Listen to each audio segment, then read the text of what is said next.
योग दर्शन की कक्षा में आप सभी का स्वागत है।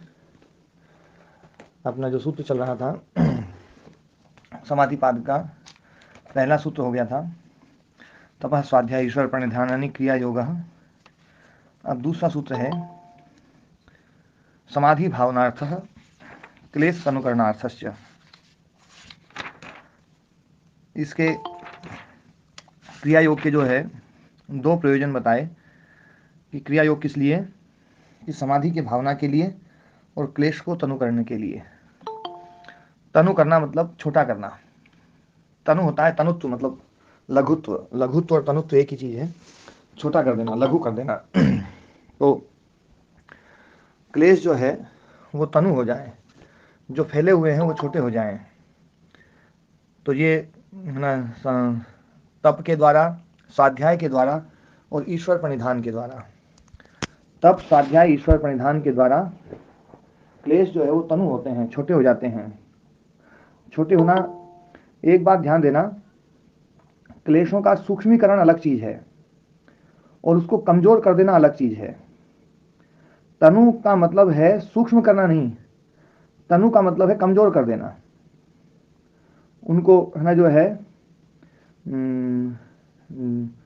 जैसे हम किसी चीज को जब तोड़ते हैं तो पहले हथौड़े में नहीं टूटती वो, लेकिन कई हथौड़े मारते हैं तो वो है ना धीरे धीरे धीरे धीरे धीरे धीरे वो कमजोर हो जाती है। तो कमजोर हो जाती है तो फिर एक जोर का हथौड़ा मारा तो टूट जाती है। तो ऐसे ही जो है क्लेशों को कमजोर किया जाता है। तो ये तप, स्वाध्याय और ईश्वर प्रणिधान, ये जो क्रिया योग है, जो अभी है ना व्युत्थान चित्त वाले हैं लोग, व्युत्थान चित्त वाले जो साधक हैं, जो अभी योग को उपलब्ध नहीं हुए हैं, जिनकी समाधि नहीं लगी है, तो उनके लिए ये बात कही जा रही है कि तप, स्वाध्याय और ईश्वर प्रणिधान, ये जो है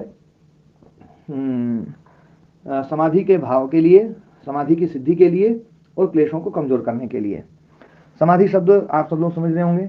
समाधि का मतलब है एकाग्रता, समाधि का मतलब है योग, समाधि का मतलब है जो है विवेक ख्याति का उपलब्ध होना। समाधि जो है पहले संप्रज्ञात समाधि और असंप्रज्ञात समाधि। संप्रज्ञात समाधि जिसमें तत्वतः ज्ञान हो जाता है, हर एक पदार्थ का तत्वतः बोध होता है और वृत्ति हमारी एकाग्र हो जाती है।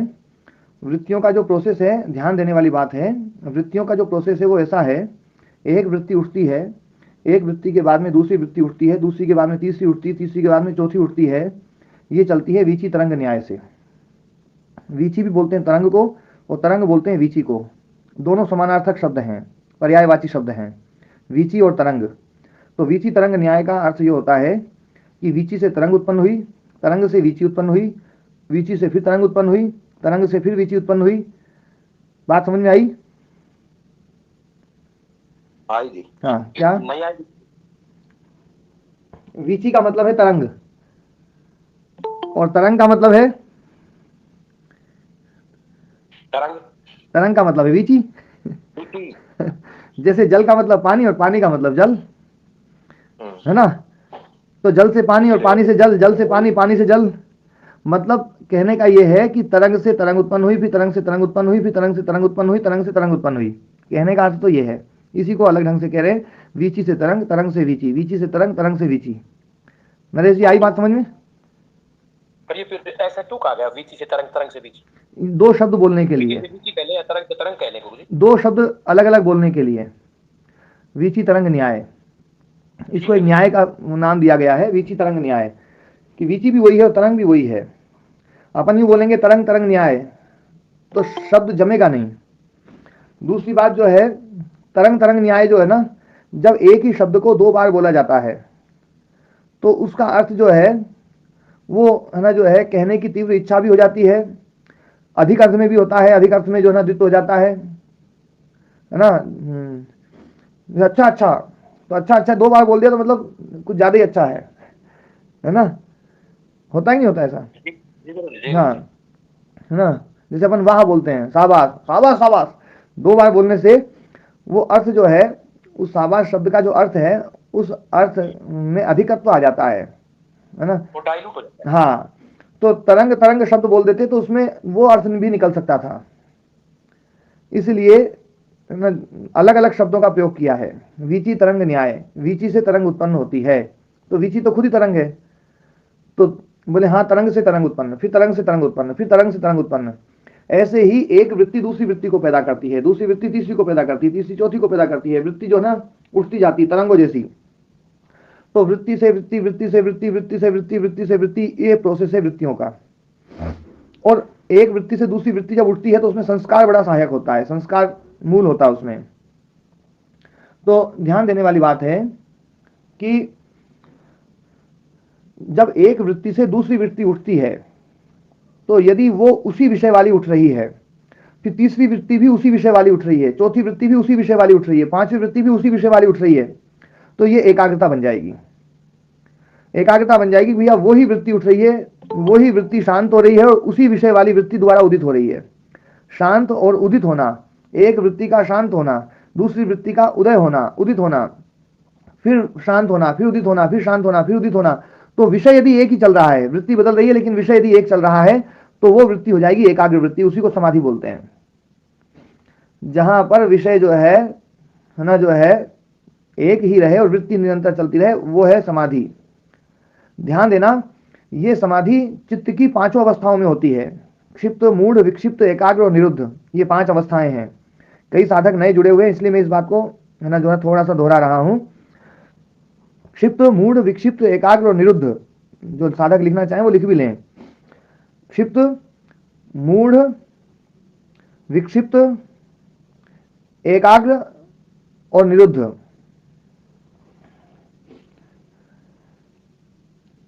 क्षिप्त वृत्ति जो ना, क्षिप्त वृत्ति जो होती है चंचल, वो होती है चंचल, जिसमें रजोगुण बहुत ज्यादा प्रबल होता है। रजोगुण प्रबल हो तब जो है हमारा चित्त क्षिप्त वृत्ति में रहता है, क्षिप्त अवस्था में।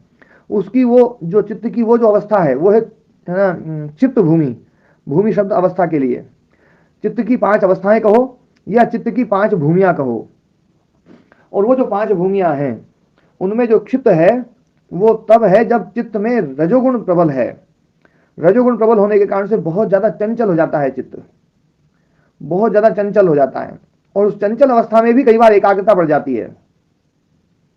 जैसे जयद्रथ जो था वो क्षिप्त में था, क्षिप्त वृत्ति में बहुत ज्यादा जो है ना एकदम से रजोगुण से है ना बहुत ज्यादा ग्रसित हो गया था कि मुझे तो कुछ नहीं, इनका तो जो है मुझे वो करना है, पांडवों का नाश करना है और पांडवों का नाश करना है। उस वृत्ति में भी वो एकाग्र हो गया था, लेकिन वो एकाग्रता इस योग दर्शन में समाधि के रूप में स्वीकार नहीं की जाती है। 3 अवस्थाओं वाली एकाग्रता को समाधि के रूप में स्वीकार नहीं की जाती है, ये व्यास मुनि जी ने योग दर्शन के प्रारंभ में ही बोल दिया। लेकिन उन्होंने ये जरूर बता दिया कि एकाग्रता तो तीनों है ना 5 अवस्थाओं में आ सकती है।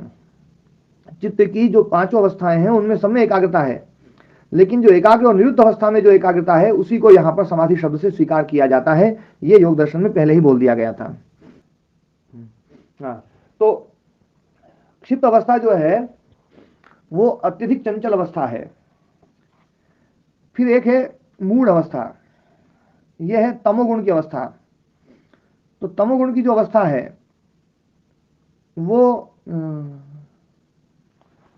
बहुत ज्यादा मोह है, उसमें मूढ़ता है, मूढ़ता है, ठसपना है, वो है मूढ़ अवस्था। क्षिप्त में रजोगुण प्रधान होता है और मूढ़ अवस्था में तमोगुण प्रधान होता है। ये तामसिक वृत्ति है, और तामसिक वृत्ति में भी चित्त एकाग्र होता है। तामसिक वृत्ति में भी चित्त एकाग्र होता है। जैसे कोई है ना जो है प्रेमी अपनी प्रेमिका के विषय में, प्रेमिका अपने प्रेमी के विषय में, या है ना जो है जो अपने संबंध हैं, जो मोह के कारण से संबंध है, मोह के कारण से जिनमें आसक्ति है, चाहे वो पिता पुत्र की हो, चाहे वो है ना माँ बेटे की हो। हाँ जी, आजकल तो माताएं बहुत ज्यादा इसमें है, बच्चों के उसमें मोह में। हाँ बहुत ज्यादा है, क्योंकि एक एक दो दो है। 5-6 हो जाते थे ना तो राम कुमार जी उसमें फिर मोह नहीं रहता था। हाँ बिल्कुल यही बात है महाराज जी। हाँ, अब 1-2 रहते ना तो फिर जो है ना मतलब एक एक बच्चे से बहुत ज्यादा अट्रैक्शन हो जाता है। पहले कई सारे होते थे और फिर अपने परिवार में भी और भी दूसरे के कईयों के होते थे, और कईयों के होने के कारण से जो है ना मतलब सामूहिक परिवार होता था, तो एकांत के प्रति ऐसा है ना जो है ना मतलब इतना ज्यादा मोह नहीं होता था, इतनी ज्यादा आसक्ति नहीं होती थी। ये बिल्कुल यथार्थ बात है। ये जो ना मतलब जो ना परिवार में स्वयं भी इस चीज को देखेंगे ना कि यदि आपके पास में बच्चे ज्यादा हैं तो आप एक बच्चे के प्रति मोह में नहीं फंसेंगे, और यदि बच्चे आपके पास में कम है, यदि एक ही है, तो फिर वही आपका सब कुछ हो जाएगा। हाँ, तो अपनी जो चर्चा चल रही थी कि जो मूढ़ अवस्था है, तमोगुण जो है, वो तमोगुण में जो है भी एकाग्रता बनती है, पर ये एकाग्रता समाधि के रूप में यहाँ पर स्वीकार नहीं की गई है, जबकि है ये भी एकाग्रता, ये भी एक प्रकार की समाधि है, लेकिन योग में जो समाधि शब्द, जो योग दर्शन में जो समाधि शब्द है, उसमें इसको स्वीकार नहीं किया गया है। तीसरा जो है विक्षिप्त अवस्था, पहली है क्षिप्त जिसमें रजोगुण ज्यादा है, दूसरी है मूढ़ जिसमें तमोगुण ज्यादा है, मोह ज्यादा है, अत्यधिक मोह, और मोह के कारण से एकाग्रता बन जाती है। तीसरा है विक्षिप्त अवस्था, तीसरी अवस्था, तीसरी भूमि, वो है विक्षिप्त। वो ये भी चित्त की एक अवस्था है। विक्षिप्त का मतलब है आलम्बन के साथ में, आलम्बन जैसा है वैसी चित्त की वृत्ति उठती जाएगी। आप ईश्वर का आलम्बन ले लिया तो ईश्वर विषय वृत्ति उठेगी।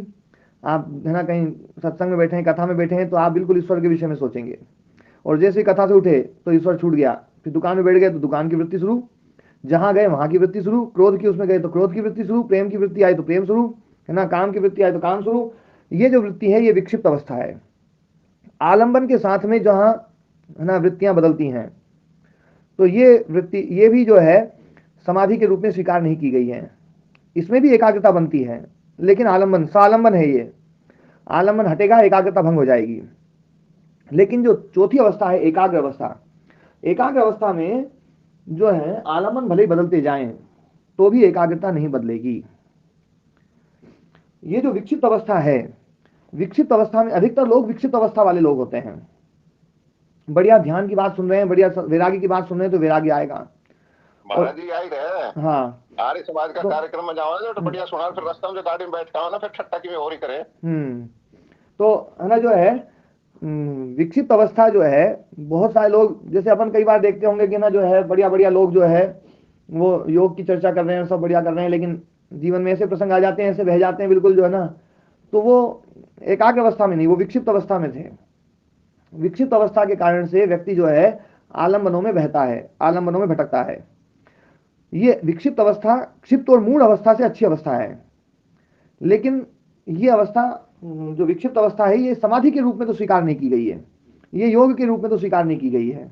इसमें लगने वाली जो समाधि है या इसमें लगने वाली जो एकाग्रता है, इसमें होने वाली एकाग्रता, वो यहाँ पर समाधि के रूप में स्वीकार नहीं की गई है। चौथी अवस्था जो एकाग्र अवस्था है वही एकाग्र अवस्था के रूप में स्वीकार की गई है। हाँ जी मदन मोहन जी, आप कुछ पूछना चाह रहे हैं? महाराज जी प्रणाम। हाँ प्रणाम जी। महाराज जी विक्षिप्त अवस्था में सात्विक सत्व और रजस दोनों रहेंगे ना? हाँ, सत्व भी रहेगा, रजस भी रहेगा।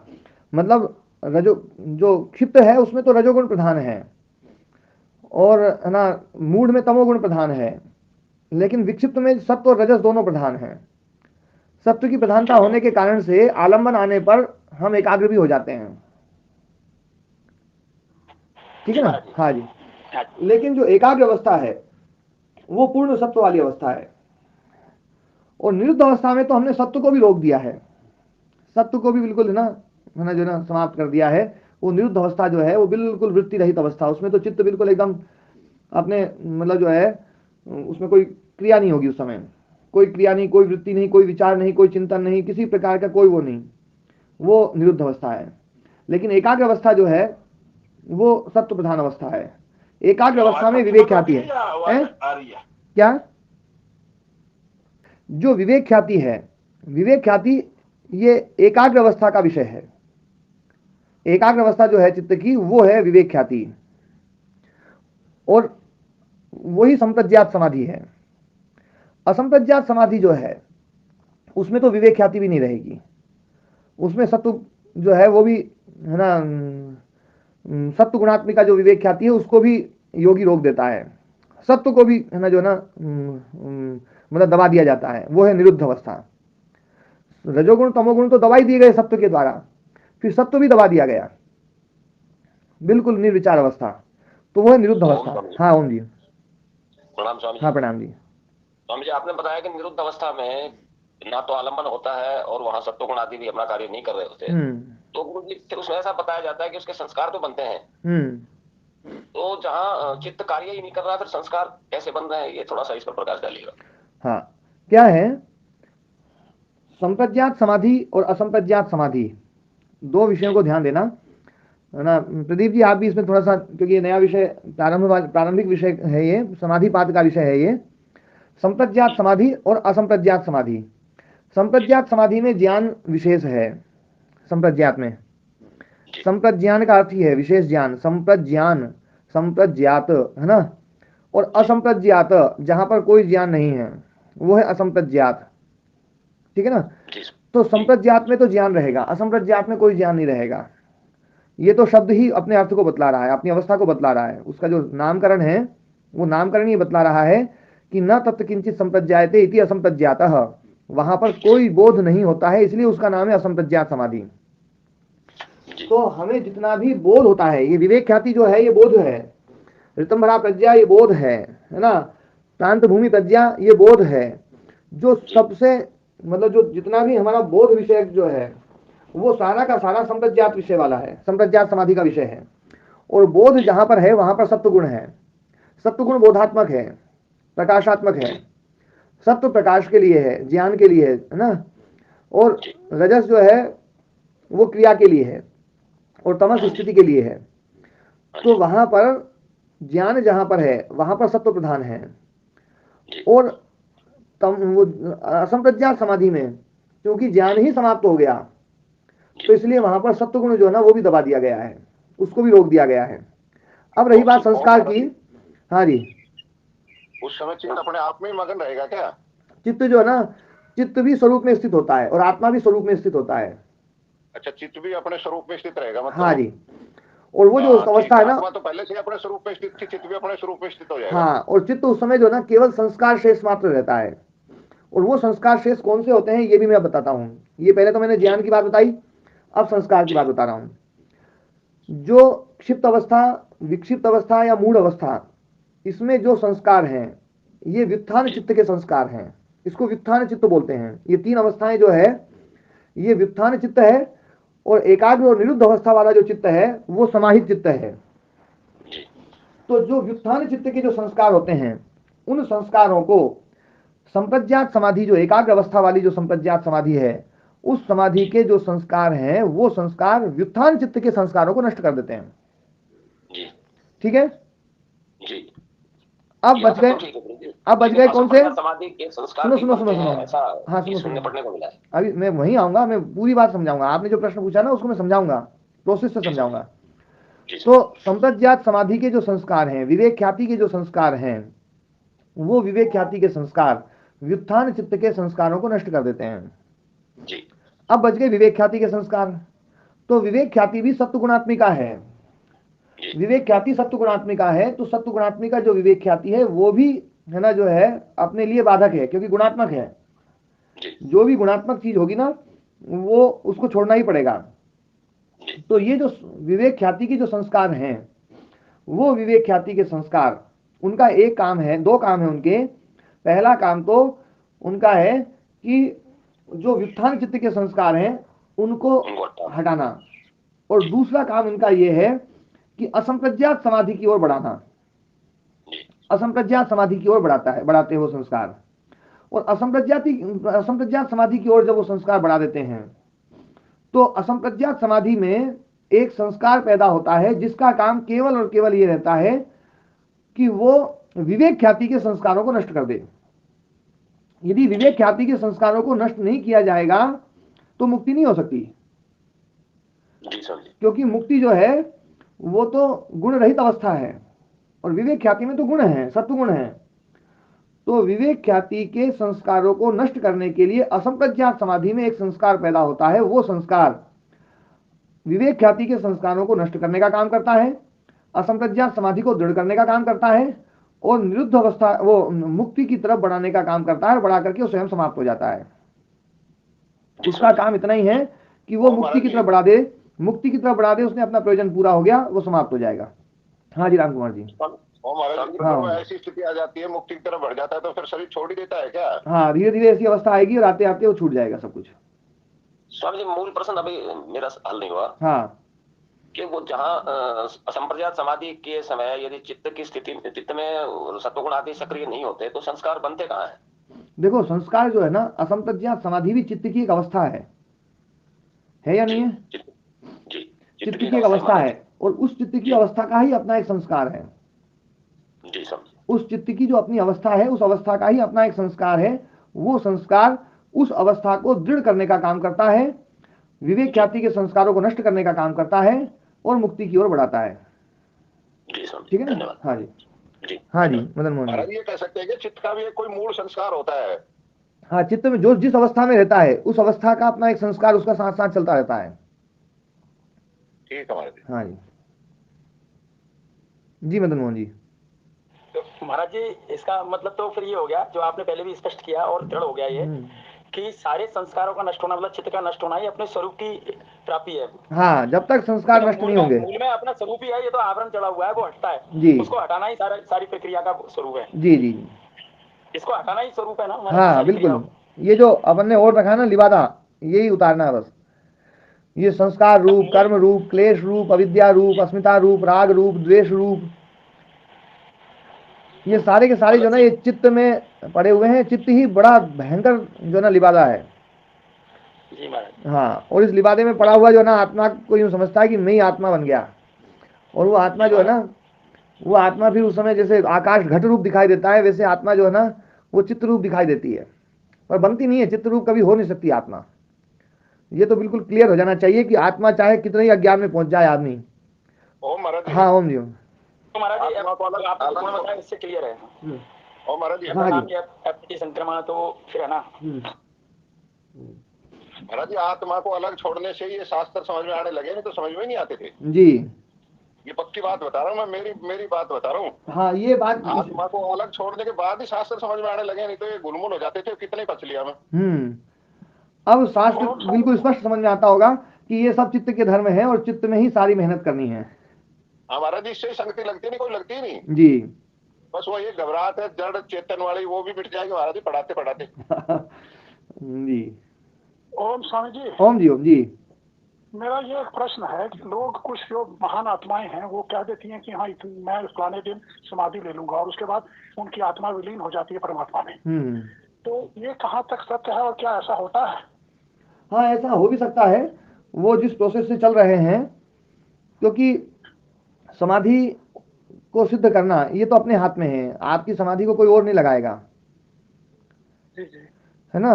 और जब चित्त के ऊपर पूर्ण नियंत्रण हो जाता है, चित्त के ऊपर जब पूर्ण नियंत्रण हो जाता है, क्लेश जब दग्ध बीज हो जाते हैं, कर्म विपाक आशय सब जो है ना वो क्षीण हो जाते हैं, जो क्षेत्रव्य है वो क्षीण हो गया, जो क्षेत्रव्य मतलब क्षीण करने योग्य था उनको सबको क्षीण कर लिया, तो वो जो अवस्था आएगी, उस अवस्था में जो है जो संकल्प लिया जाएगा वो संकल्प उस समय पूरा कर लिया जाएगा चित्त विषयक।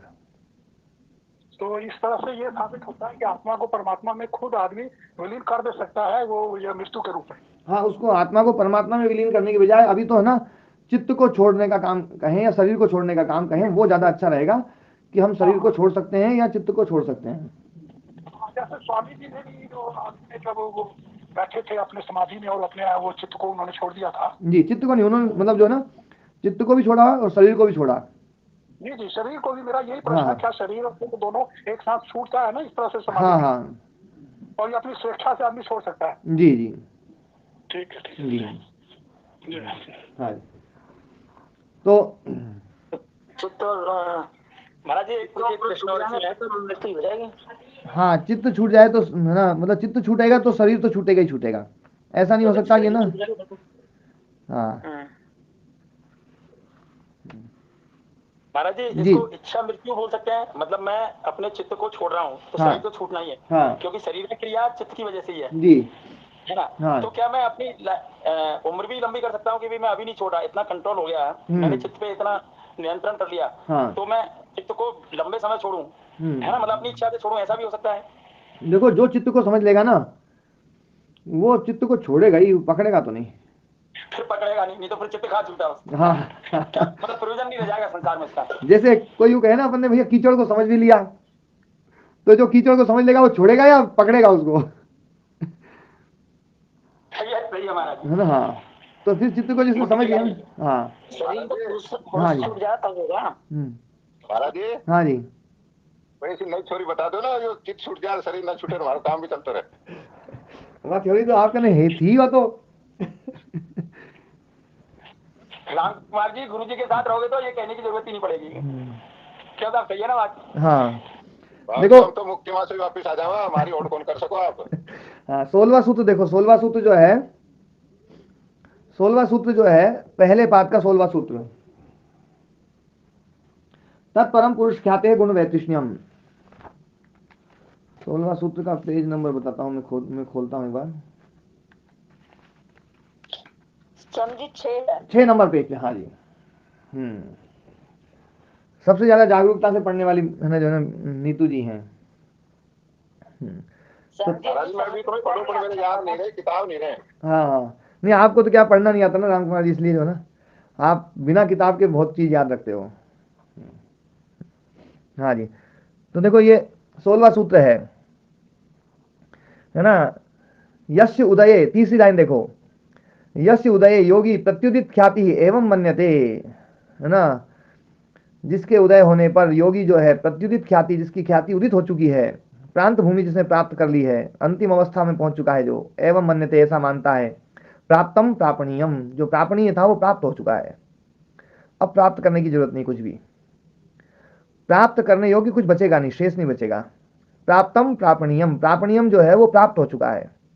क्षीणा क्षेतव्या क्लेशा, जो क्षेतव्य क्लेश हैं जो क्षीण करने योग्य थे वो क्षीण कर दिए गए, अब उनमें क्षेतव्य बचा नहीं, अब उनको दोबारा क्षीण करने की जरूरत नहीं पड़ेगी, वो क्षीण हो चुके हैं। छिन्न सृष्ट परवा भव संक्रम, जो भव संक्रम है, जन्म का जो संक्रम है, भव संक्रम मतलब जन्म, जो श्लिष्ट पर्वा बहुत पास पास में जिसके पर्व थे, बार बार जन्म होता था, एक जन्म फिर जन्म फिर जन्म फिर जन्म, तो ऐसा जो भव संक्रम है वो छिन्न हो गया, नष्ट हो गया।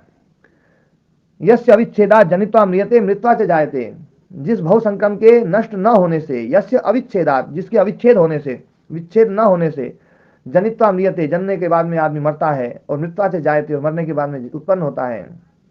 तो ये जो है जब वो अवस्था आएगी तो फिर जन्म दोबारा जन्म लेने की जरूरत नहीं पड़ेगी, भव संक्रम नष्ट हो जाएगा। तो ये जो है बात कही गई है, तो ध्यान देने वाली बात है, हमारे जो है क्लेश आदि वो सब नष्ट हो जाए, सब है ना जो है क्षीण हो जाए, सारा भव संक्रम समाप्त हो जाएगा, कर्म विपाक आशय जो है वो सब दग्ध बीज हो जाएंगे, वो कुछ नहीं कर पाएंगे, उनका कोई काम नहीं बचेगा, क्योंकि उनका प्रयोजन पूरा हो गया, सारी चीजों का प्रयोजन अपवर्ग था, भोग का भी प्रयोजन अपवर्ग है, तो सब चीजों का प्रयोजन अपवर्ग है, अपवर्ग होते ही सब खत्म, बोले भैया अब तो मामला खत्म हो गया, है ना जो है ना, अब उनकी जरूरत नहीं है। तो है ना अनंत प्रयोजन कोई प्रयोजन नहीं हो सकता, ध्यान देना, अनंत प्रयोजन कभी प्रयोजन नहीं हो सकता, प्रयोजन तो कभी ना कभी तो पूरा होगा। क्यों जी राम कुमार जी? हमारा जी ये बहुत गजब की बात बता दी आज आपने। हाँ अनंत प्रयोजन प्रयोजन नहीं हो सकता। हाँ बिल्कुल बिल्कुल। फिर वो प्रयोजन क्या रहा? प्रयोजन तो पूरा होता है, अपन ने कोई फसल लगाई और बोले भैया अनंत काल में फल देगी वो अनंत अनंत काल में फल देगी, वो फल क्या देगी? फिर तो वो तो अनंत काल चलता ही रहेगा, ना काल का अंत होगा ना वो फल देगी। ओम स्वामी जी। ओम जी ओम। स्वामी जी, ये जो प्राप्तम प्रापणीय वाली जो स्थिति है, ये परवैराग्य का फल बता रहे हैं या परवैराग्य का वर्णन हो रहा है? पर वैरागी का फल बता रहे हैं। फल है गुरु जी। हाँ जी जी स्वामी जी। स्वामी पर वैरागी उपलब्ध होने पर ये स्थिति आ जाएगी। जी हाँ जी धन्यवाद। हाँ जी उपेंद्र जी। हाँ उपेंद्र जी आप कुछ पूछ रहे हैं? उपेंद्र कुमार जी आपने माइक नहीं खोला हुआ है, माइक खोल करके फिर पूछिएगा। हाँ जी संदीप जी आप पूछ लीजिए जब तक, उपेंद्र जी की आवाज नहीं आ रही है। जी नमस्ते जी। नमस्ते जी। आपने बताया था कि असंप्रज्ञात समाधि में ज्ञान नहीं होता है। प्रसंग छूट गया था, अभी दूसरे में आ गए थे, जी जी इसलिए मैं हाँ कोई बात नहीं कोई बात नहीं। तो वो असंप्रज्ञात समाधि में अगर ज्ञान नहीं होता तो उसमें मतलब प्रकृति विषयक ज्ञान नहीं होता, या हमारी चेष्टा विषय से ज्ञान नहीं होता, या कोई भी ज्ञान नहीं होता? कोई ज्ञान नहीं होता है वहाँ कोई। तो हाँ ज्ञान जो ना, ध्यान देने वाली बात है, ज्ञान का मतलब है यहाँ पर वृत्ति है ना, वृत्ति और ज्ञान एक ही चीज है। हमें जो भी ज्ञान होता है वो वृत्ति रूप में होता है, और ये जो ज्ञान है ये जन्य ज्ञान है, उत्पन्न होने वाला ज्ञान है। एक नित्य ज्ञान होता है, आत्मा का जो ज्ञान है वो नित्य है, वो ज्ञान तो रहता ही है, लेकिन वो जो ज्ञान है ना वो आत्मा का ज्ञान है। असंप्रज्ञात समाधि जो है ना वो आत्मा की नहीं है। असंप्रज्ञात समाधि किसकी है संदीप जी, क्या समझा आपने? आत्मा की समझ रहे थे, है? तो अभी तक आत्मा की समझ रहे थे, आत्मा की समझ रहे थे ना। यदि आत्मा की संप्रज्ञात समाधि लगेगी तो पहले असंप्रज्ञात समाधि में नहीं था, फिर असंप्रज्ञात समाधि में पहुंच गया, तो परिणामी हो गया, है ना। इसलिए श्लोक मिथ्या हो जाएंगे महाराज जी फिर वो। हाँ नहीं, व्यास मुनि जी ने तो साफ साफ कह दिया है, वो श्लोक तो बहुत बात की बात है कि विवेक ख्याति जो है, मतलब समाधि जो है ये चित्त का धर्म है। देखो खोलो पहला पहला ही सूत्र खोलो, बात है सार्वभौम चित्तस्य, मतलब सभी अवस्था वाला जो चित्त है, सार्वभौमा मतलब सर्वभूमि में रहने वाला जो चित्त, उस चित्त का चित्तस्य धर्म, वो चित्त का धर्म है। सार्वभौम शब्द जो है ना वो चित्त का विशेषण है, नहीं धर्म का विशेषण है, लेकिन चित्तस्य धर्म, आप योग शब्द योगा समाधि और सच सह योगा चित्तस्य धर्म, वो चित्त का धर्म है। और वो धर्म कैसा है? सार्वभौमा, सभी भूमियों में रहने वाला, मतलब क्षिप्त अवस्था में भी समाधि हो सकती है, विक्षिप्त में भी, मूढ़ में भी। लेकिन आगे कहते हैं क्षिप्तम मूढ़म विक्षिप्तम एकाग्रम निरुद्धम इति चित्त भूमयः तत्र विक्षिप्त चेतसि विक्षिप्त विक्षेपोपसर्जनी भूता समाधि न योग पक्षे वर्तते यत्तु एकाग्रे चेतसि सद्भूतम अर्थम प्रद्योतयति क्षिणोति च क्लेशान कर्म बंधनानि श्लेषयति निरोधम विमुखम करोति स संप्रज्ञात योगा इत्याख्यायते। जो एकाग्र अवस्था और निरुद्ध अवस्था में जो है वही समाधि को यहाँ पर स्वीकार किया गया है, बाकियों को स्वीकार नहीं किया गया है। लेकिन समाधि जो है ना वो चित्त का धर्म है। हाँ जी, ये पूछना चाह रहे हैं शायद कि भाई ये तो माने तो आत्मा के जाएंगे, उस चीज को समझाओ थोड़ा सा। हाँ मैं वही समझा रहा हूँ, पहले इनको एक बार है ना, पहले शब्द प्रमाण दूंगा, उसके बाद में फिर दूसरी चीज दूंगा। हाँ जी, इसमें बोला ना सर्ववर्ती निरोधे तत्संप्रजात है समाधि, जी सबसे लास्ट में देखते हैं जी ना, जी तो विश्वास भाष्य में। हाँ जी तो सब वृत्तियों का निरोध होने पर तो असंप्रजात समाधि होती है, जी बताया ना। जी। तो चित्त का काम था यहाँ पे खत्म हो गया है, यहाँ पे चित्त के अंदर से तो कोई वृत्ति नहीं उठ रही है, जी वो जी समाधि लग गई है, तो किसकी लगी फिर वो? हाँ, तो एक बात समझने की है, वृत्ति निरोध किसकी हुई है, आत्मा की या चित्त की? स्वामी जी आत्मा की हुई ना, चित्त, क्योंकि चित्त का अगर मान लो काम ही खत्म हो गया तो फिर आत्मा की है। और देखो इधर समाधि सुनो, जो है ना वो विषय, पहले आप ये समझो वृत्ति किसकी होती है, चित्त की या आत्मा की? वृत्ति आत्मा उत्पन्न करता है, लेकिन चित्त के अंदर उत्पन्न करता है। पर मैं आपसे ये पूछना चाह रहा हूँ, एक बात में इसमें है ना, या तो वृत्ति अपन आत्मा की मान लें या चित्त की मान लें, तो किसकी मानना चाहिए, या दोनों की मानना चाहिए? नहीं मतलब होता क्या है, होती तो चित्त के अंदर है, ये तो बात ठीक है। देखो वृत्ति जो ना, नहीं ये बात, मैं जो प्रश्न पूछूंगा ना उसका उत्तर देते देते ही आपको खुद लगने लगेगा कि आप जो है ना आत्मा की मानने पे उलझ जाओगे, खुद ही लगेगा आपको। तो इसलिए मैं पूछ रहा हूँ वृत्ति किसकी है, चित्त की, आत्मा की? चित्त की वृत्ति है, वृत्ति चित्त की, ये बिल्कुल क्लियर कर लेना आप, है ना, ये दोनों की मत बता देना, नहीं तो अभी स्वीकार कर लो दोनों की होती है, है ना। तो वृत्ति चित्त की है, तो निरोध जो होगा, वृत्ति का निरोध वो भी चित्त का ही होगा, जी है ना, वृत्ति निरोध भी चित्त का ही। जी जी। तो वृत्ति निरोधी योग है, समाधि जो है ना वो वृत्ति निरोधी है जी। जिसमें वृत्ति है ही नहीं उसका तो निरोध क्या होगा? अभी मेरा प्रश्न ये है स्वामी जी, नहीं मैं जो प्रश्न अभी तो मैं प्रश्न पूछ रहा हूँ आपसे, उसका उत्तर देंगे तो आपका वो होगा कि वृत्ति जिसकी होगी निरोध तो उसी का होगा ना। जी जी जी, उसी का होगा, है ना। तो वृत्ति निरोध जो है वो चित्त का होगा या आत्मा का होगा? चित्त का होगा जी। वृत्ति निरोध चित्त का है, तो वृत्ति निरोधी योग है, वृत्ति निरोधी समाधि है। जी जी जी, ठीक है ना। तो वृत्ति निरोध जिसका है ना, समाधि उसी की है। इसमें वो संदेह है स्वामी जी। हाँ नहीं, अपन आपने यहाँ तक तो मान लिया कि वृत्ति है चित्त की है, वृत्ति निरोध चित्त का है, जिसकी वृत्ति है उसी का निरोध होगा जी, है ना। तो आपने ये भी मान लिया कि वृत्ति निरोध भी चित्त का है, और वृत्ति निरोध शब्द की जगह आप समाधि शब्द को लिख दो या योग शब्द को लिख दो, तो योग किसका हो गया? ये तो चित्त का हो गया इस स्थिति में। हाँ, अपन जो ना अपने को प्रोसेस ये लानी पड़ेगी, या फिर अपने को ये करना पड़ेगा कि वृत्ति अपन आत्मा की बना लें, चित्त को छोड़ें जी, है ना। तो उसमें कोई दोष तो नहीं है? नहीं, क्योंकि इन्होंने पहले ही बोल दिया ना, फिर तो टकराव हो जाएगा व्यास मुनि जी से। हाँ, तो ऋषियों से टकराव तो ठीक नहीं है ना, जी, उनके जी। अनुसार चलना ठीक है। हाँ जी। तो ये जो वृत्ति है ना, ये वृत्ति चित्त की है, तो वृत्ति निरोध भी चित्त का ही होगा, और वृत्ति निरोध ही योग है, तो योग भी चित्त का ही होगा, और योग ही समाधि है, तो समाधि भी चित्त की होगी। और समाधि जो ना ये सत्व गुणात्मिका है। समाधि क्या है? सत्व गुणात्मिकता तो ये होगी ना आपकी संप्रजात तक होगी, संप्रज्ञात समाधि। तो संप्रज्ञात समाधि और संप्रज्ञात समाधि में जो है समाधि शब्द एक जैसा है, ध्यान देने वाली बात है। इसका मतलब ये है तो दोनों एक ही चीज, एक ही व्यक्ति की। ये नहीं है कि संप्रज्ञात समाधि चित्त की और संप्रज्ञात समाधि आत्मा की, ऐसा नहीं है। नहीं, ऐसा बिल्कुल नहीं है। ये तो मतलब मानते हैं ना। तो अभी अपन पहले संप्रज्ञात समाधि में मानते हैं। तो संप्रज्ञात समाधि जो है ना वो सत्व गुणात्मिका है जी। तो सत्व गुणात्मिका होने के कारण से यदि वो चित्त की हो जाए तो चित्त भी गुणात्मक हो जाएगा, त्रिगुणात्मक हो जाएगा। जी जी। आत्मा जो ना, आत्मा त्रिगुणात्मक हो जाएगा, जबकि आत्मा गुणातीत है। जी ठीक है। जी। तो इसलिए सत्व गुणात्मकता का मतलब यहाँ सद्गुणों से है? नहीं, सत्व गुणात्मिका मतलब रजस और तमस जो ना वो कम, वो समाप्त हो गए हैं, ये मतलब निरुद्ध हो गए हैं, केवल सत्व गुण प्रबल है, सत्व गुणात्मिका, है ना। देखो यहाँ पर एक बात कही गई है दूसरे सूत्र के, है ना, दूसरे पैराग्राफ के तीसरी लाइन में, सत्व गुणात्मिका च यम अतो विपरीता विवेक ख्याति ही। सत्व गुणात्मिका विवेक ख्याति है, अतो विपरीता आत्मा से विपरीत है, आत्मा से अलग है, आत्मा का गुण नहीं हो सकती है, तो बिल्कुल साफ साफ कह दिया। तो इसलिए समाधि जो है ना, समाधि जो विवेक ख्याति है, विवेक ख्याति संप्रज्ञात समाधि है, विवेक ख्याति सत्व गुणात्मिका है, इसलिए ये आत्मा की तो नहीं हो सकती। संदीप जी? जी स्वामी जी। है ना। फिर आगे की प्रश्न तो अपन बाद में लाएंगे कि अपन संप्रज्ञात समाधि आत्मा की लगाएं या असंप्रज्ञात समाधि आत्मा की लगाएं, तो आत्मा परिणामी हो जाएगा, बदलने वाला हो जाएगा। ऐसी बहुत सारी चीजें हैं जो समस्याएं आगे आ जाएंगी। फिर आत्मा में क्रिया भी लानी पड़ेगी, क्योंकि समाधि लगा रहे हैं तो क्रिया तो आएगी, आएगी या नहीं आएगी? जी आएगी।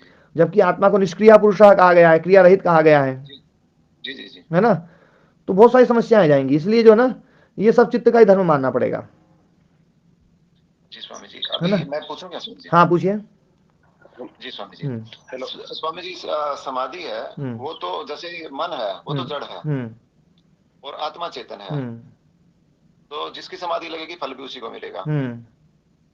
तो चेतन को तो फल मिले तो ठीक है, और चेतन के लिए ही होता है कोई भी मतलब कार्य होता है। जैसे ये जो है जड़ है वो तो परार्थ के लिए होते हैं हमेशा, संघात परार्थ के लिए होता है, और संघात इन्हीं में होता है, जड़ में ही होता है। बिल्कुल सही बात है। तो ये परार्थ के लिए है, तो ये तो आत्मा के लिए हुआ। तो जो समाधि लगेगी वो भी आत्मा के लिए लग रही है, तो आत्मा की मानी जाएगी वो उसकी जैसे है क्रियाएं जो हो रही है ना, वो आत्मा के लिए चित्त के अंदर जो भूमियां बन रही हैं वो आत्मा बना रहा है। आपने सारी बातें, हाँ आपने सारी बातें सही बोली हैं, केवल एक बात गलत बोली है कि संघात जो ना वो जड़ का है। संघात किस किस का है? दूसरे के लिए होता है संघात, दूसरे के लिए होता है, नियम ये है। हाँ, संघात परार्थ के लिए है, और संघात है किसका? जैसे आत्मा है संघाती है ना। नहीं, संघात किसका है? जड़ और का जो जुड़ के ही बना ना मन तो। हाँ, संघात शब्द का आप अर्थ गलत कर रहे हैं। संघात किसका संघात है ये बताओ। संघात तो ये मतलब जो प्रकृति के तत्वों का ही संघात है। हाँ, तो संघात शब्द यहाँ पर जो है ना, योग दर्शन में जो संघात शब्द है, जो संघात परार्थ है, संघात दूसरे के लिए ना, वो संघात शब्द जो है ना प्रकृति और पुरुष का जो संघात है ना उसके लिए कहा गया है। दृग दर्शन शक्तियों, अगर संघात बोलेंगे तो वो दूसरे के लिए हो गया, तो दूसरे के लिए मतलब चेतन के लिए ही होगा ना वो तो। हाँ, तो वो जो संघातात्मक जो पुरुष है उसके लिए होगा, जो संघातात्मक पुरुष है ना, जो हम बन गए हैं मतलब अभी, जो है नहीं और बन गए हैं जो, हाँ जो थे नहीं पर वैसे अध्यारोपित हो गए जी, दोनों को संघात होकर बने हैं। हेलो, हाँ हमारा जी तो संप्रज्ञात समाधि का भी बोल करते हैं कि एक लाइन में जैसे खुद को खत्म करके खुद को पाना ही है संप्रज्ञात समाधि। हाँ, अभी अपन चर्चा थोड़ी सी, क्योंकि संदीप जी जो ना नए साधक जुड़े हैं और इनके कुछ प्रश्न हैं उनको दूर करना है, तो और ये विषय जो ना, क्योंकि संदीप जी ये तो है ना विषय इतना बड़ा है कि ये है ना 1-2 दिन में नहीं होगा, लेकिन धीरे धीरे आपको समझ में आ जाएगा, बिल्कुल पक्का ही समझ में आ जाएगा। पर ये जो ना संघात जो है ना, ये आत्मा और ना चित्त का जो संघात है, उसी को संघात शब्द से कहा गया है यहाँ पर। और वो संघात परार्थ है। और परार्थ कौन है? तो परार्थ है ना जो है ना संघातात्मक पुरुष जो है, संघातात्मक पुरुष जो है ना, वो उसके लिए है ये बिल्कुल सही बात हो गई है ना, यहाँ तक बिल्कुल क्लियर हो गई। यहाँ तक हो गया, तो अब आगे का थोड़ा देखते हैं। जो शंका है ना वो ये है जी, जो चित्त की भूमि है, तो समाधि हम चित्त की मानेंगे जी। तो अगर चित्त की समाधि मानते हैं, तो चित्त की समाधि मानने पर उसका लाभ किसको होगा? हाँ, उसका लाभ जो है ना संघातात्मक पुरुष को होगा, संघातात्मक पुरुष को होगा जी। तो जब जैसे जो निरुद्ध अवस्था आ गई, उसमें चित्त का कार्य बच जाता है जी कोई? चित्त में संस्कार शेष रहेंगे। नहीं, संस्कार तो शेष रहेंगे, कार्य भी कुछ करता है क्या? नहीं, निरुद्ध अवस्था आ गई है तो निरुद्ध अवस्था में वो चित्त जो है ना संस्कार मात्र रहेगा, लेकिन निरुद्ध अवस्था वो अवस्था है ना जो है, जब तक दृढ़ नहीं होगी तो उस निरुद्ध अवस्था से वापस आएगा तब वो काम करेगा। वापस नहीं, जैसे जिस अवस्था में जिस समय पे आया हुआ ना स्वामी जी, हाँ उस जी, समय पे क्या कार्य करेगा, ये शंका है। हाँ, उस समय वो कोई काम नहीं करेगा, उस समय वो हाँ उस समय वो बिल्कुल एकदम संस्कार मात्र रहेगा, संस्कार रूप में। तो असंप्रजात समाधि में कोई कार्य होता है क्या स्वामी जी? नहीं, कोई कार्य नहीं होता है।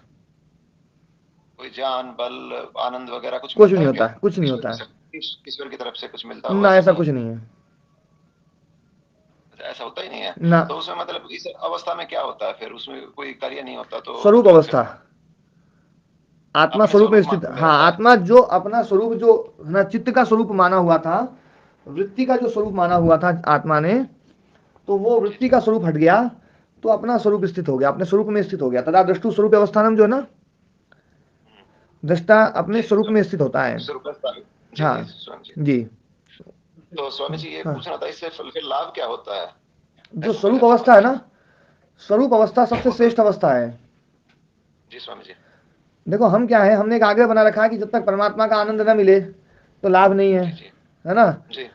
अच्छा, अभी हम ये मानते हैं कि अपना जो है ना जो है ना अपना जो स्वरूप है उसमें अपन स्थित हुए तो कुछ तो मिला ही नहीं। अपन अपने को क्या मिले? परमात्मा मिले तो कुछ मिला। लेकिन स्वरूप अवस्था जो है ना, ये सबसे बड़ी उपलब्धि है। इस योग दर्शन की सबसे बड़ी उपलब्धि ईश्वर प्राप्ति नहीं है।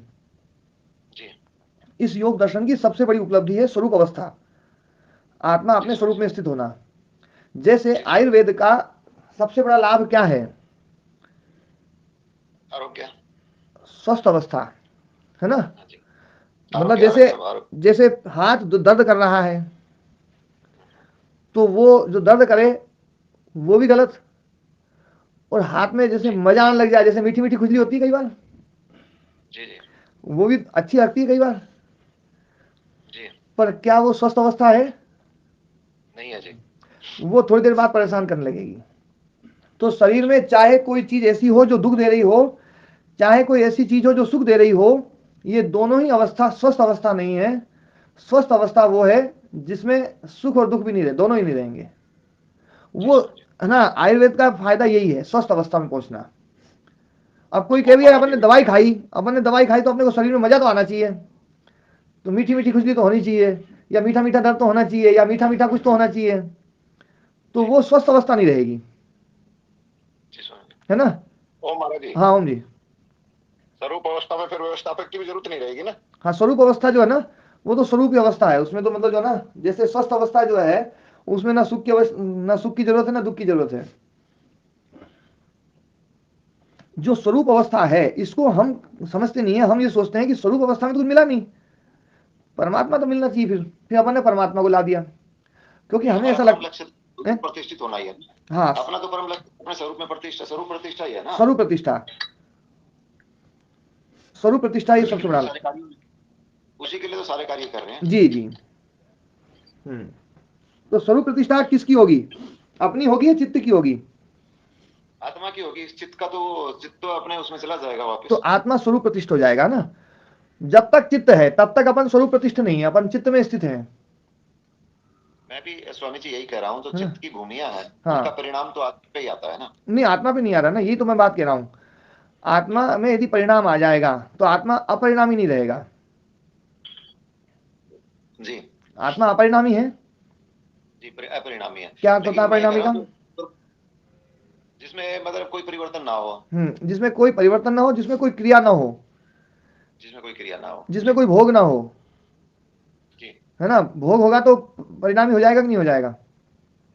जी, आत्मा अपने स्वरूप में से उसको हिलता डुलता नहीं है। हाँ, है ना। तो वो मतलब उसमें ना तो भोग है, ना कोई क्रिया है, ना कुछ है।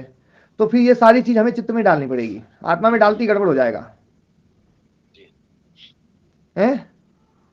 लेकिन चित्त को इसका लाभ नहीं है, हाँ, चित्त को लाभ नहीं है, तो लाभ किसको होगा? है ना। लाभ वो तो चित्त वही को नहीं है। संगात को देखो, लाभ चित्त को नहीं है, और आत्मा को लाभ हो नहीं सकता, जी, क्योंकि आत्मा को लाभ आत्मा हो को तो जाए, लाभ होगा ही ना। आत्मा को लाभ हो जाए तो आत्मा को जब लाभ नहीं था तब आत्मा अलग ढंग का होगा, और जब लाभ हो जाएगा तो आत्मा अलग ढंग का हो जाएगा। नहीं, आपको किस ज्ञानात्मक परिवर्तन तो आत्मा में होता ही होगा ना। परिवर्तन होगा फिर तो परिणामी हो जाएगा। ज्ञानात्मक ज्ञान में ज्ञान विज्ञान तो बदलता ही रहता होगा, वो तो यदि नहीं ज्ञान होता। विज्ञान भी बदल जाएगा तो भी परिणामी हो जाएगा। तो आत्मा के ऊपर संस्कार इकट्ठे होते नहीं होते हैं जी? यदि वो भी होंगे तो भी परिणामी हो जाएगा। तो आत्मा में जैसे अब आत्मा बद्ध कैसे हो जाता है? आत्मा बद्ध तो होता नहीं है, पर आत्मा बद्ध मान लिया जाता है। नहीं, आत्मा शरीर के साथ जुड़ता है फिर वही विमुक्त होता है, तो उसका कारण क्या है? अब देखो एक बात बताओ, घड़े के अंदर आकाश है, घटाकाश बोलते हैं अपन, जी जी, है ना। तो क्या घड़े से बद्ध, है ना, बंध गया क्या आकाश? नहीं, घड़े से नहीं बना, लेकिन घड़े के अंदर भी भार भी है। नहीं, घड़े से बंधा तो नहीं ना, बनता नहीं, आकाश नहीं बनता जी। लेकिन फिर भी घटाकाश दूसरे आकाश से अलग जी जी, है कि नहीं है? जी जी, दूसरा आकाश से, है ना, जो है ना, ये आकाश अलग है, जबकि आकाश को घड़ा बांध ही नहीं सकता, घड़ा जी दूसरे आकाश को इस आकाश से अलग कर ही नहीं सकता, जी, है, नहीं कर सकता। नहीं कर सकता, है ना। लेकिन फिर भी हम बोलते हैं भैया दूसरे आकाश से इस आकाश को घड़े ने अलग कर दिया, और घड़े में मारा डंडा, तो आकाश की घड़ा तो मुक्ति हुई या घड़े की मुक्ति हो गई? घड़े की हुई, आकाश तो जो का तो बना रहा। बस आत्मा ऐसा कैसे ही है जी, ना जो। महाराज जी बहुत बढ़िया करवाओगा सबको। नहीं नहीं, अभी संदीप जी इसमें ना आत्मा के स्वरूप के बारे में थोड़ा सा आप और सोचिएगा। आप अच्छे साधक हैं और बहुत अच्छा जो है ना, आप इस चीज को निश्चित रूप से जो है ना समझेंगे, और आप समझने के लिए चीजों को कर रहे हैं, तो आप जी, मैं ना, आत्मा पे ही ज्यादा जोर लगा रहा हूँ अभी तो आजकल। हाँ, आत्मा पे आप और जोर लगाइए कि आत्मा अपरिणामी, अप्रतिसंक्रमा, दर्शित विषया, शुद्धा, अनंता, ये जो कहा गया है, तो ये क्या है? आत्मा निष्क्रिय है, क्यों है? परिणाम, आत्मा उत्पत्ति धर्म से रहित है, अनुत्पत्ति धर्म पुरुष कहा गया है। जी, अनुत्पत्ति धर्म पुरुष का अर्थ क्या है? आत्मा की इसकी उत्पत्ति नहीं होती है, ना ना, पुरुष की जो भी है तो उत्पत्ति नहीं होती, चाहे ईश्वर हो चाहे आत्मा हो, दोनों का ही वही हो गया। देखो, ये तो अनुत्पत्ति धर्म पुरुष यदि यूं कहे, यही अर्थ लेना होता, तो ये बात तो सबके साथ ही घटित होती है कि कोई भी चीज उत्पन्न नहीं होती, फिर तो प्रकृति भी कौन सी उत्पन्न होती है? नहीं होती जी। है ना।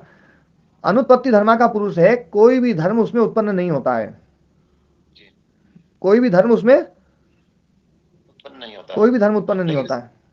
ये तो जैसे आपस में जुड़ते हैं तब परिणाम आता है, वैसे तो परिणाम नहीं आता है, वैसे तो नहीं सेम नहीं ही नहीं रहता है नहीं, सभी। देखो, जैसे मिट्टी में घट धर्म उत्पन्न हो जाता है, हाँ, लेकिन वो पानी के साथ संग जुड़ता है और उसके साथ जुड़ता है तभी तो होता चाहे है ना हो जी। कुछ भी हो, पर घट धर्म आता है, परिणाम आता है ना, आता है जी, है ना। आता है जी। हाँ, धर्म लक्षण अवस्था परिणाम, है ना, प्रकृति में है, आत्मा लेकिन में नहीं है ये। स्वामी जी ये उसमें भी नहीं है, उसमें भी क्या है, एक परमाणु दूसरे से जुड़ के ही तो कोई चीज में परिवर्तन हो रहा है, वो परिणाम जो मूल परमाणु उसमें तो कोई परिवर्तन नहीं होता। देखो क्या है, ये जो आपका मानना है, यदि ऐसा मान लेंगे तो आप परमाणु को नित्य मान लोगे फिर। तो परमाणु को तो नित्य ही मानना पड़ेगा ना, सत्व अच्छा रजतम को नित्य मानना पड़ेगा। अच्छा, तो परमाणु एक सत्व जो है ना, सत्व का परमाणु आप नित्य मानोगे? हाँ, सत्व का मानेंगे नित्य। अच्छा, सत्व का नित्य मान लिया, सत्व का जो परमाणु है उसमें क्रिया है या नहीं है? नहीं, जैसे उसके अंदर के अपने आप से स्वयं की क्रिया नहीं है। नहीं, सत्व में क्रिया यदि नहीं है तो सत्व में वो दूसरे के साथ जुड़ेगा ही नहीं। नहीं, जोड़ता तो ईश्वर है ना। नहीं, जोड़ता तो ईश्वर है, पर क्रिया तो इसमें है ना। और अच्छा चलो एक बात बताओ, सत्व के परमाणु की स्थिति है कि नहीं है? है जी। तो इसका मतलब सत्व के परमाणु में तमस भी है। नहीं, सत्व के परमाणु में सत्व का तमस का और इसका रज का तीनों के अलग है। हाँ, तो मैं वही तो बोल रहा हूँ कि सत्व का परमाणु अलग हो गया, रजस का अलग हो गया, तमस का अलग हो गया। अब सत्व में तमस तो नहीं है ना, बिल्कुल नहीं है जी। सत्व के परमाणु में तमस नहीं है, तो सत्व के परमाणु की स्थिति किससे बनेगी? क्योंकि स्थिति तो तमस के कारण से होती है। नहीं, नहीं, जैसे मैं कह रहा हूँ मूल जो प्रकृति है, नहीं, आप जो मेरा प्रश्न है ना उसको समझो, आप एक बार उसका उत्तर देने का प्रयास करो कि सत्व का जो परमाणु है उसका ठहराव होता है या नहीं होता, उसमें स्थिति है या नहीं है। स्थिति जब तक उसमें क्रिया ना की जाए तब तक तो स्थिति है। स्थिति है ना, तो स्थिति है, इसका मतलब है कि वो अकेला सत्व तो नहीं है फिर, क्योंकि स्थिति तमस के कारण से है। जी, स्थिति किसके कारण से है? तमस के कारण से। ये तो बिल्कुल पक्का मानते हो ना आप, स्थिति तमस के कारण से। जी जी जी। तो सत्व का जो परमाणु है वो परमाणु में एक जगह पे ठहराव, मतलब उसमें स्थिति मतलब वो है, ये अपन जो बोलते हैं ना कि ये सत्व का परमाणु है, उसमें जो होनापन है ना वो तो तमस के कारण से है। जी जी, ठीक है तमस ना? के कारण से नहीं है ना, वो तो उसका अस्तित्व अलग है। देखो यदि ऐसा अस्तित्व होगा अलग तो फिर तमोगुण की जरूरत नहीं है, फिर तो सत्वगुण से अपना काम चल जाएगा, क्योंकि सत्वगुण में है भी है, उसका अस्तित्व है, हर चीज का अस्तित्व है, फिर तो तमोगुण की जरूरत क्या है फिर? अस्तित्व तो ईश्वर का भी है, उसमें भी तमोगुण मानना पड़ेगा इस तरह स्वामी जी। यदि स्थिति है ना, स्थिति है तो तमोगुण मानना पड़ेगा, स्थिति नहीं है तो तमोगुण नहीं है। अस्तित्व देखो, स्थिति और अस्तित्व अलग अलग चीज है।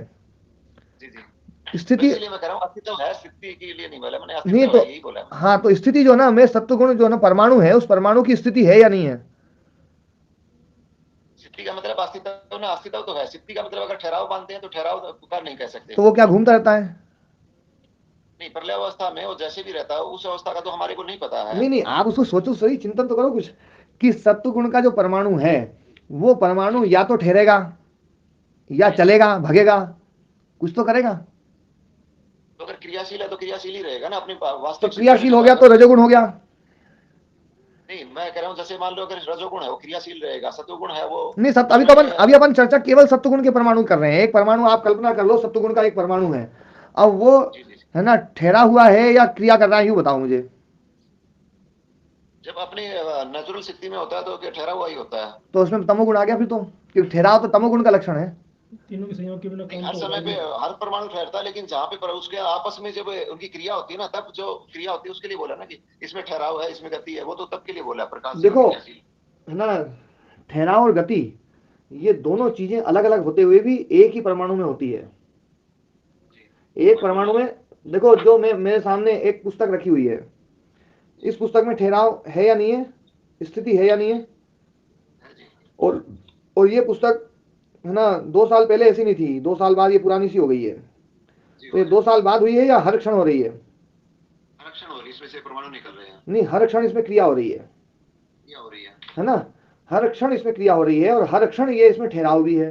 दोनों चीजें, विरोधी चीजें साथ साथ चलती हैं। जी जी। तो सत्वगुण का जो परमाणु है उस परमाणु में क्रिया भी है और ठहराव भी है।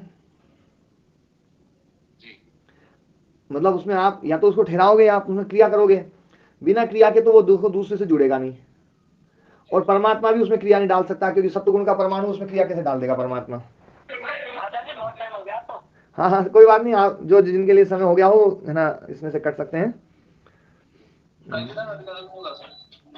है ना संदीप जी। तो हाँ, आपने माइक को बंद कर दीजिए सभी लोग जो है ना। हाँ हाँ जी, मेरा पूछने का उद्देश्य केवल अपने ज्ञान को शुद्ध करना है। बिल्कुल, मैं उसी भाव से है ना, उसी भाव से संदीप जी आपको समझा रहा हूँ, और बहुत अच्छा लग रहा है मुझे। ऐसा नहीं है कि मतलब मैं जो ना, क्योंकि आप वास्तव में जो ना इन चीजों को समझना चाह रहे हैं, और मैं भी आपके बहुत सारी चीजें जो ना जो आपने पहले से समझ रखी हैं, उनको बहुत सारी चीजें आपकी बदलने वाली है, ये बिल्कुल पक्का है। जी स्वामी जी, कुछ विरोधाभास सा महसूस हो रहा है, इसीलिए मैंने आपसे पूछा। हाँ हाँ, इसीलिए मेरी शंका है। तो सत्वगुण का जो परमाणु है ना, सत्वगुण का जो परमाणु है, यदि उसमें ठहराव है तो फिर वो अकेला सत्वगुण का कैसे रह गया? और यदि सत्वगुण के परमाणु में क्रिया है तो अकेला सत्वगुण का कैसे रह गया? उसमें तमोगुण और रजोगुण तो दोनों ही हैं।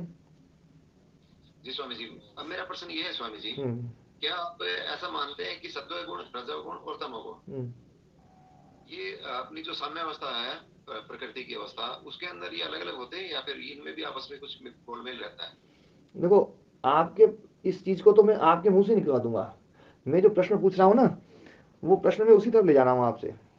अभी जो है ना, पहले आपसे पूछा ना कि हाँ, कि आप, क्योंकि मतलब जैसे ही आपने परमाणु बोला, कोई भी परमाणु है तो उसमें ठहराव तो होगा ही, और उसमें क्रिया भी होगी। तो क्रिया भी होगी, ठहराव भी हो गया, तो वो अकेला सत्व का कैसे रह गया? मुझे तो ऐसा परमाणु बताओ जिसमें केवल क्रिया क्रिया हो, मतलब केवल रजोगुण का जो परमाणु जिसमें क्रिया हो, जिसका बोध ना होता हो और जिसमें ठहराव ना होता हो, वो होगा रजोगुण का परमाणु। और तमोगुण का परमाणु वो होगा जिसमें ठहराव हो, जिसमें क्रिया ही ना हो और जिसका बोध ही ना हो, परमात्मा को भी बोध ना हो सके। यदि बोध हो गया परमात्मा को, तो परमात्मा को भी बोध सत्वगुण के कारण से होगा। सत्वगुण प्रकाशात्मक है, बोधात्मक है। जिस भी चीज का बोध हो रहा है इसका मतलब उसमें सत्वगुण है। हम ये तो कहते हैं ना, मेरे को सामने ये टेबल दिखाई दे रही है, उसका बोध हो रहा है, इसका मतलब उसमें सत्वगुण है, इसलिए वो बोध हो रही है। यदि उसमें सत्वगुण ना हो तो उसका बोध नहीं हो सकता। वो मेरे को क्या, फिर परमात्मा को भी नहीं हो सकता, क्योंकि परमात्मा को भी उस चीज का बोध जो होता है वो सत्वगुण के कारण से है। सत्वगुण के कारण से बोध होता है, क्रिया रजोगुण के कारण से होती है, उस स्थिति तमोगुण के कारण से होती है। यदि तमोगुण ना हो तो परमात्मा इस संसार की स्थिति नहीं कर सकता। यदि रजोगुण ना हो तो परमात्मा इस संसार में क्रिया नहीं डाल सकता। मैं गलत बोल तो नहीं रहा हूं? बिल्कुल सही बोल रहे हैं है ना? तो जैसे रजोगुण के बिना परमात्मा इस संसार में क्रिया नहीं डाल सकता, तमोगुण के बिना परमात्मा इसमें स्थिति नहीं डाल सकता, वैसे ही सत्वगुण के बिना परमात्मा को इसका बोध भी नहीं हो सकता। ईश्वर को तो बोध जैसे अलग अलग है तो भी उनको होना ही चाहिए ना। यदि वो होना चाहिए, बिना सत्वगुण के कारण से भी यदि परमात्मा को बोध हो जाए तो बिना रजोगुण के कारण से भी क्रिया हो जानी चाहिए। फिर तो परमात्मा फिर तो वो भी कर सके। फिर तो साम्य अवस्था में तो उसको बोध रहेगा। ईश्वर को तो साम्य अवस्था का भी बोध होता है और तभी तो वो सृष्टि बनाता है। अगर वो सृष्टि फिर बनाने की क्रिया भी संभव नहीं हो सकती। अभी देखो, अभी अपन जो है ना दूसरी चीजों को ले आएंगे, ये कि भैया ये कैसे होगा। पहले तो आप इस चीज को क्लियर करो कि यदि परमात्मा को है ना, जो है ना, किसी भी चीज में परमात्मा है ना क्रिया डालता है या क्रिया उसमें है? क्रिया है लेकिन उसको उसके अंदर जोड़ता है। मतलब क्रिया तो है ना, और वो क्रिया रजोगुण के कारण से है। क्रिया और शक्ति को जोड़ता है, मतलब जैसे इनको आपस में जोड़ता है तभी तो पदार्थ का निर्माण होगा। हाँ, तो बात ये है कि क्रिया रजोगुण के कारण से है। संसार में रजोगुण है इसलिए क्रिया है ना? और संसार की स्थिति है क्योंकि तमोगुण है। स्थिति तमोगुण के कारण से, परमात्मा के कारण से नहीं है। नहीं, परमात्मा उसमें जोड़ने का कारण है बस वो। लेकिन ये कारण तो निमित्त कारण तो है, मतलब ये मतलब कारण नहीं, उपादान के कारण से क्रिया होती है। मतलब मैं एक बात ही कह रहा हूं, मेरे सामने मोबाइल रखा हुआ है, इस मोबाइल की स्थिति परमात्मा के कारण से नहीं है, इस मोबाइल की स्थिति इसमें तमोगुण के कारण से है। गलत तो नहीं बोल रहा हूं? स्वामी जी, इसमें निमित्त कारण तो ईश्वरी में माना जाएगा ना, और वो जो उपादान कारण है वो प्रकृति है, तमोगुण है। नहीं, देखो स्थिति जो है, स्थिति का उपादान कारण कौन है? उपादान कारण तो प्रकृति हुई ना जी। नहीं, तमोगुण हुआ। तमोगुण तो खुद ही स्थिति है। तमोगुण उसकी, इसकी सिद्धि का भी तो कारण उसकी सिद्धि है ना। नहीं, तमोगुण देखो, तमोगुण मतलब तमस, मतलब कारण पूर्वक कार्य में कार्य आते हैं ना, गुण आते हैं ना स्वामी जी। वैशेषिक दर्शन में आता है ना कारण। देखो आप अलग अलग जगह जाओगे तो वो चीज है ना। देखो मैं आपसे पूछ रहा हूँ, तमस मतलब तमोगुण का जो तमस मतलब स्थिति, तमस मतलब स्थिति, तमस मतलब स्थिति। अब आपने कहा कि स्थिति का कारण तमोगुण है, तो वाक्य ये हो गया कि तमोगुण का कारण तमोगुण है। तमोगुण का कारण तमोगुण नहीं हो सकता। नहीं, मैं कह रहा हूँ जो मोबाइल में जो स्थिति है वो उसके परमाणु की स्थिति के कारण से, तो परमाणु में वैसी स्थिति थी उसके कारण से परमाणु इसमें आई है। तो नहीं, आपने अभी कहा था कि संसार की जो स्थिति है, मैंने कहा था स्थिति जो है ना वो तमोगुण है। आपने कहा ना स्थिति का उपादान कारण तमोगुण है, तो मैं तो ये मानता हूं कि तमोगुण ही स्थिति है। ये जो संसार में तमोगुण जो है ना, ये तमोगुण जो है वही स्थिति है। हमें ये जो मोबाइल मुझे दिखाई दे रहा है वो इसलिए दिखाई दे रहा है क्योंकि इसमें तमोगुण है। ठीक है ना? मतलब नहीं, स्थिति है वो क्यों? क्योंकि तमोगुण है। और इस मोबाइल में क्रिया है क्योंकि परिवर्तन हो रहा है, निरंतर पुराना हो रहा है, कभी कोई चीज नई हो रही है, कोई चीज पुरानी हो रही है, तो ये रजोगुण के कारण से है। और इस मोबाइल का मुझे बोध हो रहा है, उसका कारण है कि इसमें सत्वगुण है। ठीक है? अब सत्वगुण के कारण से इसका बोध है, क्रिया इसमें रजोगुण के कारण से है, स्थिति इसमें तमोगुण के कारण से है। ठीक है? अब तमोगुण के कारण से स्थिति, तो परमात्मा के कारण से स्थिति नहीं है, ये हमें मानना पड़ेगा। हाँ, जो ये अभी इसके अंदर जो स्थिति है उसमें परमात्मा सीधा सीधा सहायक नहीं है। परमात्मा ने जो पहले वाली है, देखो परमात्मा तो सब जगह है। वो जो चीज है ना उसको अपन थोड़ी देर के लिए अलग कर लें। यदि आप ये कहो तो फिर मैं तो देखो सीधा परमात्मा पे आऊं कि परमात्मा सबकी स्थिति करता है क्या? अभी जो आपने मोबाइल बोला उसके लिए तो परमात्मा अभी कारण नहीं है। हाँ, देखो संसार की स्थिति का कारण, संसार की स्थिति का कारण तमोगुण है। यदि तमोगुण ना हो तो परमात्मा इस संसार की स्थिति पैदा नहीं कर सकता। ठीक है, ये तो क्लियर है ना अपना, ये फंडा क्लियर रखना आप, है ना। जब उलझ जाओ तो यूं मत बोलना कि नहीं परमात्मा तो कुछ ना कुछ कर रहा है ना। इस संसार की स्थिति तमोगुण के कारण से है, इस संसार में क्रिया जो है वो रजोगुण के कारण से है, और इस संसार में जो बोध है, प्रकाश है, वो सत्वगुण के कारण से है। ठीक है, अब अपन आते हैं अणु पे। एक सत्वगुण का अणु ले लें या रजोगुण का ले लें या तमोगुण का ले लें। तमोगुण वाला ले लें, तमोगुण वाला ले लिया अपन ने। तो तमोगुण वाला जो परमाणु है उसका बोध होगा कि नहीं होगा? हमें तो नहीं होगा, ईश्वर को तो होगा। चलो ईश्वर को होगा, बोध तो हुआ, किसी ना किसी को हुआ। तो बोध हुआ तो उसका मतलब है बोध तो सत्वगुण के कारण से होता है, सत्वगुण ही बोध है। तो सत्वगुण के कारण से अगर बोध होता है तो हमें होता है ना? नहीं हमें नहीं, हमें नहीं, परमात्मा को भी जो बोध हो रहा है ना, तो इसका मतलब उसमें सत्वगुण गुण है। और यदि उसमें क्रिया है, देखो मैं एक बात है, बोध जो हो रहा है, जिस वस्तु का बोध हो रहा है ना, उस वस्तु में सत्वगुण है तभी बोध हो रहा है, नहीं तो बोध नहीं हो सकता है, फिर वो परमात्मा को भी नहीं हो सकता है। ये सिद्धांत कहाँ पे स्वामी जी? नहीं, ये सिद्धांत जो है ना, ये सिद्धांत तो मूल सिद्धांत है, सत्व बोधात्मक है, ध्यान देने वाली बात है, सत्व बोधात्मक है, सत्व बोधात्मक है, रजस क्रियात्मक है। यदि जैसे आप बोध को बात कर रहे हैं ना, बोध के जैसी क्रिया को समझ लें हम, किसी अणु में क्रिया हो रही है तो परमात्मा करा रहा है या उसमें तमोगुण के कारण से क्रिया हो रही है? उसमें जो क्रिया हो रही है वो, हाँ, वो क्रिया परमात्मा ने डाली है, तमोगुण के कारण से क्रिया है। क्रिया जो है अब शुरुआत में जो आपस में जोड़ा ना, वहां तक का ईश्वर का काम था। उसके बाद में तो जो क्योंकि क्रिया हो रही है, निकलना हो रहा है परमाणुओं का या कुछ और हो रहा है, वो तो अब उसके परमाणु के अपने वो है ना। हाँ, तो अपन अपने विषय को देखो क्या है, अपन ने अपने विषय को फिर बदल दिया। पहले मैंने ये बात बिल्कुल क्लियर कर दी थी कि है ना, जो है ना स्थिति हो रही है वो रजोगुण के कारण से, तमोगुण के कारण से। अब तो जैसे जो क्रिया हो रही है वो तो इसी के कारण से हो रही है, तमोगुण के, मैं यही कह रहा है ना। तो ये जो क्रिया है ना, ये क्रिया यदि है ना रजोगुण के कारण से हो रही है तो ये हमेशा रजोगुण के कारण से होगी। और ऐसा यदि मान लिया जाए कि पहले कभी बिना रजोगुण के कारण से होगी, तो फिर वही कारण आगे भी चल जाएगा, फिर रजोगुण को लाने की जरूरत क्या है आपने को? यदि क्रिया बिना रजोगुण के हो रही है तो फिर संसार में रजोगुण की जरूरत नहीं है। जिस कारण से पहले क्रिया हो रही थी बिना रजोगुण के, उसी कारण को आगे बढ़ा लो, है ना। या फिर ये मान लो कि जिस कारण से आज रजोगुण से क्रिया है, अनादिकाल मतलब जो भी मतलब क्रिया है रजोगुण के कारण से, तो अनादिकाल से वो की वही है, या तो ये मानना पड़ेगा। तो स्वामी जी अभी मैं ये पूछना चाह रहा हूँ, जो समाधि है, समाधि में हमारे को रजोगुण तमोगुण और इसका बोध हो जाता है, जो संप्रजात समाधि हम उसमें बोध कर सकते हैं ना इसका, प्रकृति का हम बोध कर सकते हैं, लेकिन प्रकृति में वो गुण है इसलिए बोध कर सकते हैं। यदि प्रकृति में वो गुण नहीं होता तो बोध नहीं हो सकता। दूसरी बात, जैसे दीवार में प्रकाश को परावर्तित करने की शक्ति है ना, तो हमने प्रकाश डाला तो परावर्तित कर देगी वो, है ना, वो उसमें शक्ति है।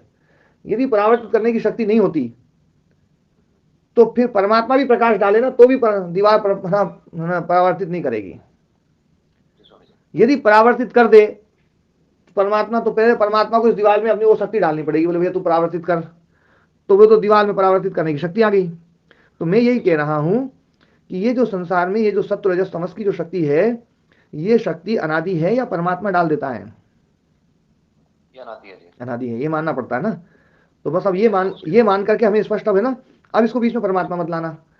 अब मैं कह रहा हूं कि रजोगुण का एक परमाणु ले लिया, उस रजोगुण के परमाणु में क्रिया है ना, लेकिन क्रिया होने पर भी उस परमाणु का है ना, वो परमाणु में अस्तित्व है या नहीं, उस परमाणु में ठहराव है या नहीं है, उस परमाणु का बोध होता है या नहीं होता है।